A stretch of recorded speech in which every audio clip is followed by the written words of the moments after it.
Assalamualaikum warahmatullahi wabarakatuh. Perkenalkan, nama saya Syarifah Salsabila. Saya dari Fakultas Keguruan dan Ilmu Pendidikan, Prodi Perpustakaan. Saya ingin menceritakan sebuah cerita rakyat yang berjudul Timun Emas. Di suatu desa, hiduplah sepasang petani tua. Mereka adalah Mbok Sirni dan suaminya. Sudah sangat lama mereka mendambakan kehadiran seorang anak. Akan tetapi, hingga setua itu, mereka belum juga memiliki seorang anak. Lantas mereka berdoa agar segera dititipkan seorang anak. Tiba-tiba, terdengar langkah raksasa menuju mereka. Ternyata, raksasa tersebut mendengar doa Mbok Sirni tadi. Lalu raksasa tersebut menawarkan sebuah bantuan. Ia berkata, "Jika engkau benar-benar ingin mempunyai seorang anak, maka aku bisa membantu. Tapi ada satu persyaratan, yaitu jika anak tersebut sudah berumur 6 tahun, maka Mbok Sirni dan suaminya harus menyerahkannya kembali kepada si raksasa itu dengan tujuan untuk dimakan." Karena sudah sangat menginginkan seorang anak, Mbok Sirni dan suaminya pun menyetujui persyaratan tersebut. Lalu diberilah Mbok Sirni dan suaminya itu biji timun untuk ditanam dan dirawat. Kemudian si raksasa itu pergi setelah memberikan biji timun tersebut. Mbok Sirni dan suami pun terheran-heran, apa maksud dan tujuan raksasa tersebut memberi biji timun ini. Lalu mereka memutuskan untuk tetap menanam dan merawat biji timun itu. Berselang 2 minggu, tanaman pohon timun itu pun berbuah. Ada satu di antara semua buah yang paling besar dan berwarna kuning keemasan. Itu menarik perhatian Mbok Sirni dan suaminya.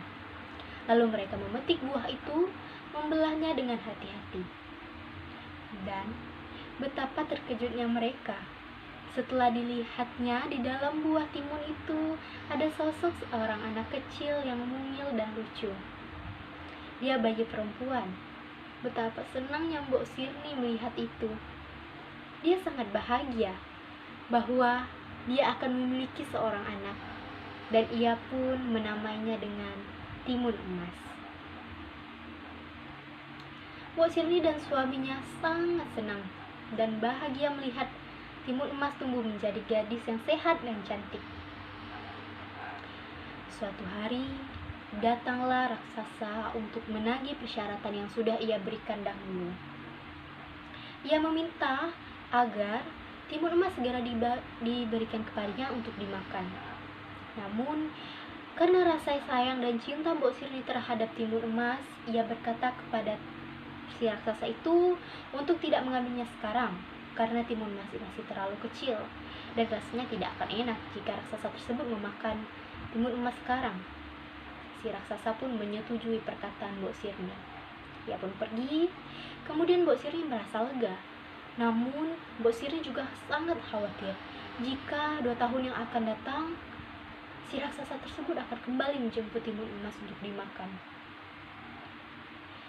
Malam harinya, Mbok Sirni bermimpi ia mendapat petunjuk untuk pergi ke Gunung Gundul dan menemui seorang petapa. Keesokan harinya, Mbok Sirni pun menceritakan mimpi yang dia alami tadi malam kepada suaminya. Dan mereka berdua memutuskan untuk segera pergi ke Gunung Gundul untuk menemui sang petapa tersebut.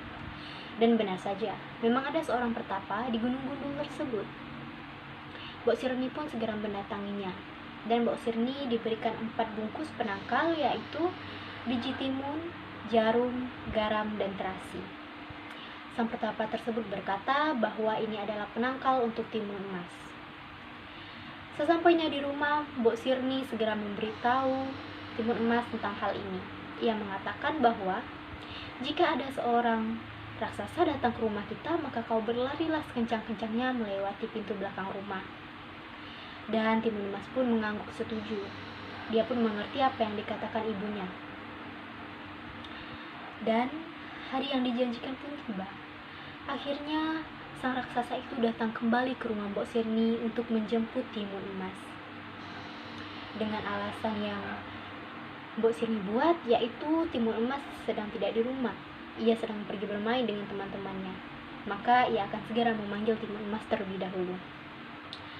Dan ternyata tidak disangka-sangka, raksasa tersebut melihat timun emas sudah berlari menuju ke belakang rumah. Tanpa pikir panjang lagi, raksasa tersebut mengejar timun emas dengan sekencang-kencangnya. Timun emas pun ketakutan, tapi ia teringat bahwa ia membawa penangkal. Dia menaburkan penangkal pertama, yaitu biji timun. Seketika biji timun itu tumbuh menjadi lahan timun yang sangat besar, dan itu membuat raksasa berhenti untuk memakan timun-timun tersebut. Dan setelah selesai makan, ternyata raksasa masih mengejar timun emas. Timun emas pun berlari sekencang-kencangnya, dan dia melemparkan penangkal kedua, yaitu jarum. Dan jarum itu seketika berubah menjadi bambu-bambu runcing untuk menghalangi langkah raksasa mengejar timun emas. Bambu-bambu runcing itu melukai kaki raksasa saat berkejar. Dan timun emas terus berlari, begitu juga dengan raksasa. Dia tidak menyerah untuk mengejar timun emas. Walaupun dengan susah payahan, dengan kakinya yang luka, ia tetap mengejar timun emas. Dan timun emas pun menaburkan penangkal yang ketiga, yaitu garam. Dan seketika garam itu menjadi lautan yang sangat luas. Sang raksasa itu pun hampir tenggelam. Dia harus berenang untuk menuju tepian untuk mengejar timun emas. Raksasa itu mulai kehilangan tenaganya saat sampai di tepian. Kemudian, penangkal terakhir pun tersisa, yaitu terasi. Dengan secepatnya, sang timun emas menaburkan terasi itu ke tanah tempat raksasa berlari. Seketika, tanah tersebut menjadi lumpur hidup dan perlahan-lahan menelan sang raksasa itu. Kemudian raksasa itu mati dan menghilang. Kemudian timun emas pun merasa tenang dan lega. Ia bisa pulang ke rumahnya. Ia berkumpul lagi dengan ibu dan ayahnya, dan mereka hidup bahagia selamanya. Sekian cerita timun emas yang dapat saya ceritakan. Kurang lebihnya saya mohon maaf. Terima kasih atas perhatiannya. Wassalamualaikum warahmatullahi wabarakatuh.